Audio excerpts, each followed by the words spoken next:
ഒഴിഞ്ഞ പ്ലാസ്റ്റിക് മദ്യക്കുപ്പികൾ ചില്ലറ വിൽപ്പനശാലകൾ വഴി തന്നെ ശേഖരിച്ച് റീസൈക്ലിംഗിന് നൽകുന്നതിനെക്കുറിച്ച് ആലോചിച്ച് ബിവറേജസ് കോർപ്പറേഷൻ ചില്ലറ വിൽപ്പനശാലകളിൽ ശേഖരണ സംവിധാനം ഏർപ്പെടുത്തിയാകും ഇത്. ക്ലീൻ കേരള കമ്പനിയുമായി സഹകരിച്ചാവും നടപ്പാക്കുക. ആദ്യഘട്ട ചർച്ച നടന്നു. 2021 തിരുവനന്തപുരം, എറണാകുളം, കോഴിക്കോട് ജില്ലകളിൽ പരീക്ഷണാടിസ്ഥാനത്തിൽ നടപ്പാക്കിയിരുന്നു. എന്നാൽ കോവിഡ് കാരണം തുടരാനായില്ല. ശേഖരിക്കുന്ന കുപ്പികൾ പുനരുപയോഗ കേന്ദ്രങ്ങളിൽ എത്തിക്കാനുള്ള ചെലവാണ് പ്രധാന തടസ്സം. ഇതിനു വേണ്ടിവരുന്ന തുകയുടെ ഒരു വിഹിതം ബെവ്കോ വഹിക്കണം എന്നതാണ് ക്ലീൻ കേരള കമ്പനിയുടെ നിലപാട്.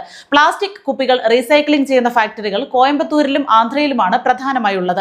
അവിടങ്ങളിൽ എത്തിക്കണമെങ്കിൽ കടത്തുകൂലിയായി നല്ലൊരു തുക ചെലവാകും. ബെവ്കോ ഉടമസ്ഥതയിലുള്ള തിരുവല്ല ട്രാവൻകൂർ ഷുഗേഴ്സിലും പാലക്കാട് ചിറ്റൂർ മലബാർ ഡിസ്റ്റിലറീസിലും ഉപയോഗമില്ലാതെ കിടക്കുന്ന സ്ഥലത്ത് പ്ലാസ്റ്റിക് കുപ്പികളുടെ റീസൈക്ലിംഗ് ഫാക്ടറി സ്വന്തമായി സ്ഥാപിക്കുന്നത് നേരത്തെ പരിഗണിച്ചിരുന്നെങ്കിലും ലാഭകരമാവില്ല എന്നാണ് കണ്ടെത്തൽ. ഉപഭോക്താക്കൾ തിരികെ എത്തിക്കുന്ന ഒഴിഞ്ഞ കുപ്പിക്ക് ചെറിയ വില നൽകാൻ നേരത്തെ ആലോചിച്ചിരുന്നു. അത് സാമ്പത്തിക ബാധ്യത വരുത്തും എന്നതാണ് ബെവ്കോ നിലപാട്. എങ്കിലും ഇപ്പോൾ ഇക്കാര്യവും പരിഗണിക്കുന്നുണ്ട്.